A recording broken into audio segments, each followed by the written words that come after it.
Do you want to know how this Dominican Gothic psychological horror magical realism book came to be? Stick around.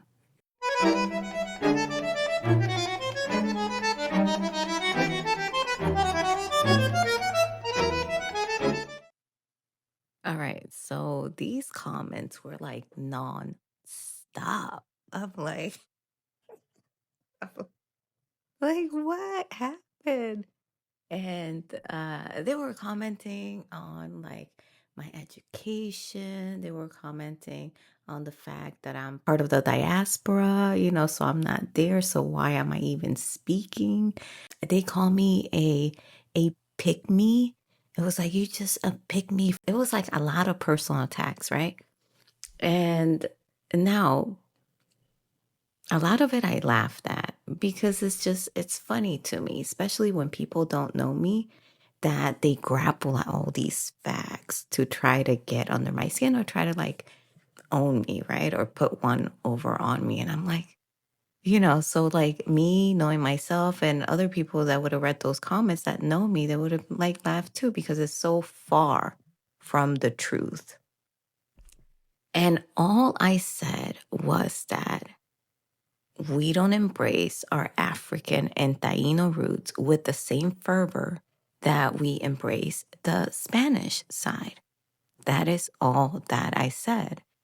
But obviously that triggers people, like at least it triggered all these people that left me a comment. And there was a barrage of other comments. I responded to a few, and some in a sarcastic, it depends on my mood, in a sarcastic way, others in a very diplomatic way.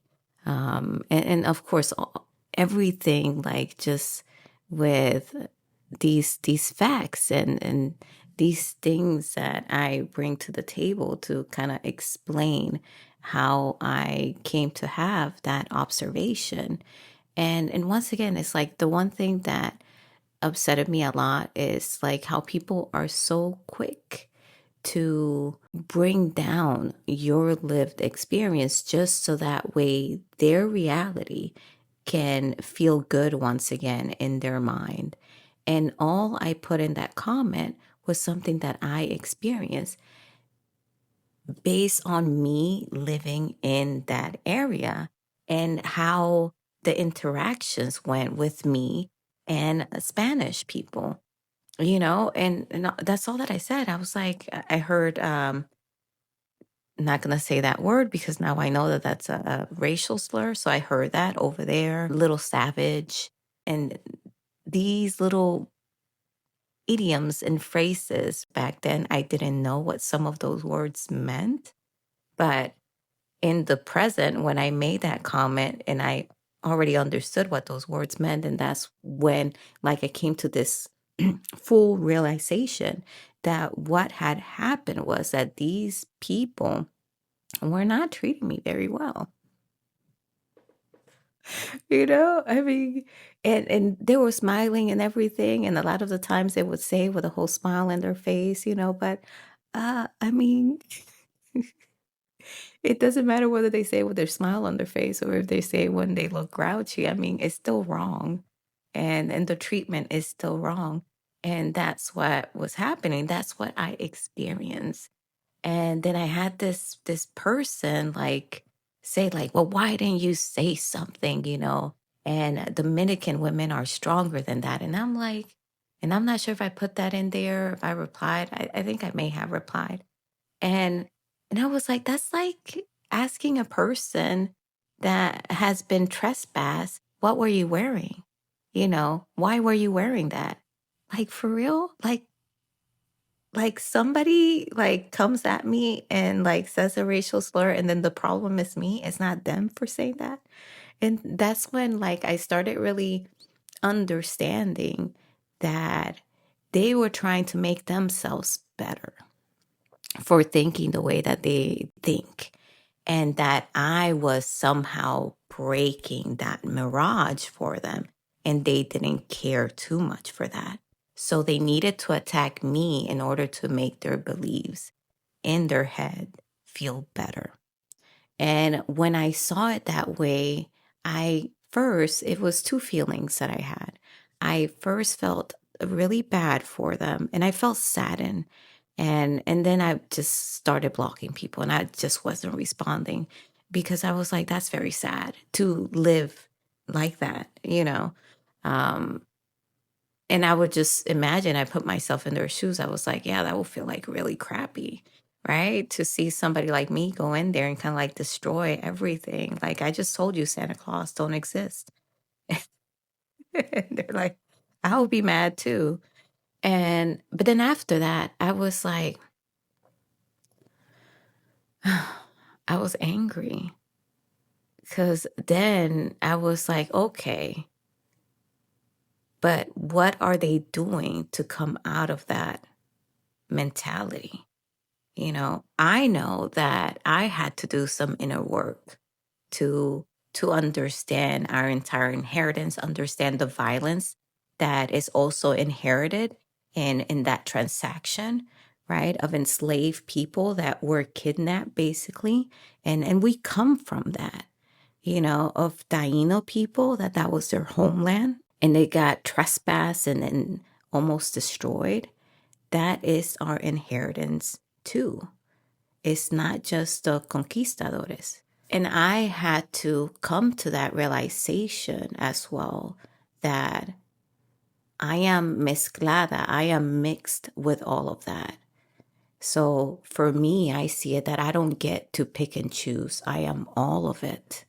Even now thinking about it, I get emotional because I'm like, I'm part, God, I'm part of the people that subjugated violence, and I'm also part of the people that violence was subjugated upon. And that right there, when I put it like that, I was like, I gotta do better. I have no choice but to do better. And I got really angry because I was like, why are they not doing better? And of course, being a writer, I was like, I'm gonna do what I do. And I knew I wanted Marisol to have a moment when all these women, just fall upon her. And I wanted that scene to be that realization, that I am all of that. And you will see that that's one of the scenes in there. And I did that because I wanted to show that to embrace our whole identity, we need to open ourselves to seeing even the parts of us that we are ashamed. I think I can't speak for other nationalities, but I know as Dominicans, we want to romanticize the Spanish legacy and we want to hold that up to the light and leave the others, the other two, Taino and African, in the shadows or as a muted legacy. And I just find that to be so disingenuous, especially when it's in our foods, it's in our music, it's in our dances, it's in the clothes that we wear. It's in like the colors that you see in the island. It's in our hair, it's in our skin, it's in our dialect. So when you shun part of yourself, you become lost. You lose your mind because you're losing your whole self.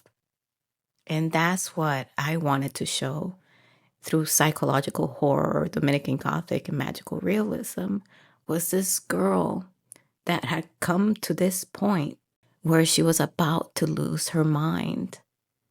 And she had two forces. One that wanted her to deny her inheritance, and the other one pulling on her to accept it. And she wasn't listening to any of that until her mother died. And then through grief, she had no choice but to face it. And in the book, she has to decide which one she will embrace. And we know which one she does, right? But how she does it That's where the good stuff is at. All right. I'll talk to y'all in the next video. Bye.